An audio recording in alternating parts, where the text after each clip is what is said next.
ಎಲ್ಲೆಂದರಲ್ಲಿ ಕಸ ಎಸೆಯೋರಿಗೆ ಬ್ರೇಕ್ ಹಾಕುವುದಕ್ಕೆ ಜಿಬಿಎ ಹತ್ತಾರು ಕ್ರಮ ಕೈಗೊಳ್ಳುತ್ತಾ ಇದೆ. ಇದೀಗ ನೆಲಮಂಗಲ ನಗರಸಭೆ ಅಧಿಕಾರಿಗಳು ಕೂಡ ಜಿಬಿಎ ತಂತ್ರವನ್ನ ಫಾಲೋ ಮಾಡ್ತಾ ಇದ್ದಾರೆ.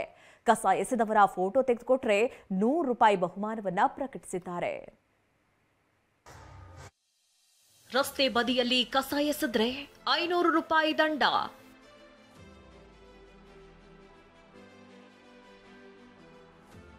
ಕಸ ಎಸೆದವರ ಫೋಟೋ ತೆಗೆದ್ರೆ ₹100 ಬಹುಮಾನ.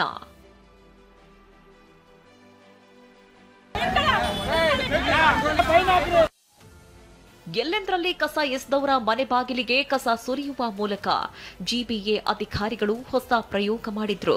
ಇದೀಗ ನೆಲಮಂಗಲ ನಗರಸಭೆ ಅಧಿಕಾರಿಗಳು ಇದೇ ನಡೆ ಅನುಸರಿಸ್ತಾ ಇದ್ದಾರೆ. ಸಾರ್ವಜನಿಕ ಸ್ಥಳದಲ್ಲಿ ಕಸ ಹಾಕ್ದವರನ್ನ ಅಡ್ಡಗಟ್ಟಿ ದಂಡ ಹಾಕ್ತಿದ್ದಾರೆ. ಅಲ್ಲದೆ ಅವರ ಮನೆಯ ಮುಂದೆ ಕಸ ಸುರಿಯುವ ಎಚ್ಚರಿಕೆ ಕೊಟ್ಟಿದ್ದಾರೆ.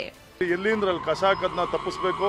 ಹಾಗೇನಾದ್ರೂ ಅವರು ಕಸನ ಹಾಕ್ತಾನೆ ಇದ್ರೆ ಅವ್ರಿಗೆ ₹500 ಪೆನಾಲ್ಟಿ ಹಾಕಿ ಮುಂದೆ ಯಾರಾದರೂ ಕಸ ಹಾಕಿದ್ನ ಸಾರ್ವಜನಿಕರೇ ವಿಡಿಯೋ ಮಾಡಿ ನಮ್ಮ ನಗರಸಭೆಗೆ ಕೊಟ್ಟಿದ್ದೆ ಆದಲ್ಲಿ ಅವ್ರಿಗೆ ₹100 ಅವ್ರಿಗೆ ಬಹುಮಾನ ಕೊಡುವಂಥ ಕೆಲಸನ ಪೌರ ಕಾರ್ಮಿಕರ ಜೊತೆ ಹೋಗಿ ಅವ್ರ ಮನೆ ಮುಂದೆ ಕಸ ಸುರಿಯುವಂಥ ಈ ಒಂದು ಅಭಿಯಾನನ ಇವತ್ತಿಂದ ಚಾಲನೆ ಕೊಟ್ಟಿದ್ದೀವಿ. ಕಸ ಎಸೆದವರಿಗೆ ₹500 ದಂಡ ವಿಧಿಸೋದ್ರ ಜೊತೆಗೆ ಕಸ ಎಸೆದವರ ಫೋಟೋ ತೆಗೆದು ಕಳಿಸಿದ್ರೆ ₹100 ಬಹುಮಾನ ನೀಡೋದಾಗಿ ಭರವಸೆ ಕೊಟ್ಟಿದ್ದಾರೆ. ಇವತ್ತು ಮೊದಲ ದಿನವೇ ವ್ಯಕ್ತಿಯೊಬ್ಬರಿಗೆ ₹500 ದಂಡ ವಿಧಿಸಿದ್ರು. ಆದ್ರೆ ದಂಡ ಕಟ್ಟಲ್ಲ ಅಂತ ವ್ಯಕ್ತಿ ವಾಗ್ವಾದಕ್ಕಿಳಿದಿದ್ರು.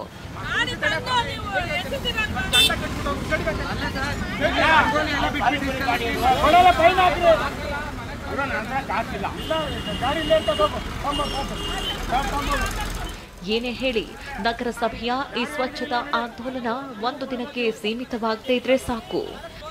ಮಂಜುನಾಥ್, ಟಿವಿ9, ನೆಲಮಂಗಲ.